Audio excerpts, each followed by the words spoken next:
আসসালামু আলাইকুম। দেখো আমি এই আলুগুলো দিয়ে আজকে কিন্তু ইফতারি বানাবো। তো ইফতারি বানাবার জন্য আলুগুলো আমি আগে কিন্তু সেদ্ধ করে নিয়েছি, সেদ্ধ করতে বসিয়ে দিচ্ছি। আর তো আলু মানে কিছু আলু দু পিস করেছি আর দুটো আলু কিন্তু কুটা রেখে দিয়েছি। তো আলুগুলো ওদিকে সেদ্ধ হোক, বাদ বাকি জিনিসগুলো যেগুলো লাগবে সেইগুলো আমি এখানে কাটাকুটিগুলো করে নিই। তো এখানে সব পেঁয়াজগুলো আমি কেটে নিয়েছি, আর দুটো কুটা আলু রেখেছি ওটা কিন্তু অল্প সেদ্ধ করে বার করে নিয়েছি, আর বাদ বাকি আবার আলুগুলো সেদ্ধ করতে বসিয়েছি।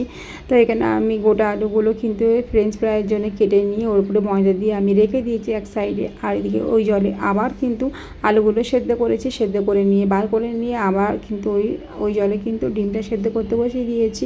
তো তাড়াতাড়ি হয়ে যাবে, জলটা গরম আছে বলে। তো আমি এদিকে একটু অল্প ময়দাও মেখে নিলাম, আর একটা কড়াই বসিয়ে তেল গরম করে ওতে আমি পেঁয়াজ কাঁচা লঙ্কা দিয়ে আর আলুগুলো যেগুলো মাখিয়েছি হাতে নিয়ে মাখিয়েছিলাম সেইগুলো দিয়ে দিলাম, আর কিছু ধনেপাতা দিয়ে দিলাম, আর দিলাম ওতে কিন্তু হলুদ গুঁড়ো আর লঙ্কার গুঁড়ো দিয়ে ভালো করে আলুটাকে ভেজে নিয়েছি তেলে। তারপরে চিলি ফ্লেক্স আর অরগ্যানো দিয়ে দিলাম, ওতে ভালো করে মাখিয়ে নিয়েছি। তো আমি ময়দার একটা লেচি কেটে নিয়ে রুটির মতন করে নেব। তো রুটির মতন করে নিয়ে ভেতরে কিন্তু পুর দেবো। আর আলু কিন্তু এখনও গরম আছে, এখনও কিন্তু ঠান্ডা হয়নি, কিন্তু এখনও মানে বেশি সময়ও নেই, মানে যেহেতু মগরিবের টাইম হয়ে যাচ্ছে, আমাকে সব কিছু কিন্তু টাইমের মধ্যে রেডি করতে হবে। তাই জন্য আমি গরম আলুই আমি দিয়ে দিয়েছি। আর এইভাবে ছুরির সাহায্যে ভেতরে আলু দিয়ে মাঝখানে আলু দিয়ে ভালো করে একটা রুটির সাইডে কিন্তু মানে মুড়ে দিয়েছি।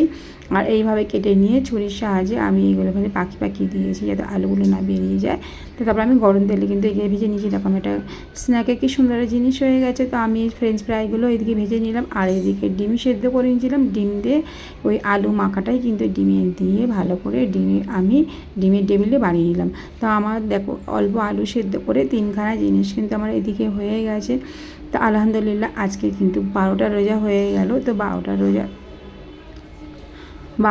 কিন্তু হয়ে গেল। তো চলো আমার এইদিকে রোজা খোলা ইফতারিগুলো রেডি করি। এইদিকে কিন্তু তোমাদের দাদা ফলগুলো রেডি করে দিল কেটে। তো এখানে রোজা খোলার সময়ও হয়ে গেছে।